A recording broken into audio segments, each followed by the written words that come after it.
大家好，我是李船长，欢迎来到我的频道，咱们一起走进航海的世界，走进航海人的生活。上一期呢，咱们聊到了船舶代理人这个行业。那么在船员的心目中，这些个代理啊，他是手眼通天、无所不能的，是深受船员的喜爱和信任。那我们对他们的安排啊，总有一种本能的信赖，很少去质疑的，人家是当地人嘛，对吧？那下面这个故事的起因就是因为这一点。在某年某月某国，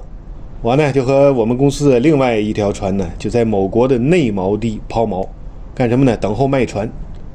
这个卖船它是一件非常复杂的事情，有买方代表、卖方代表、第三方的代表，还有这个检验机构等等各种的验收测试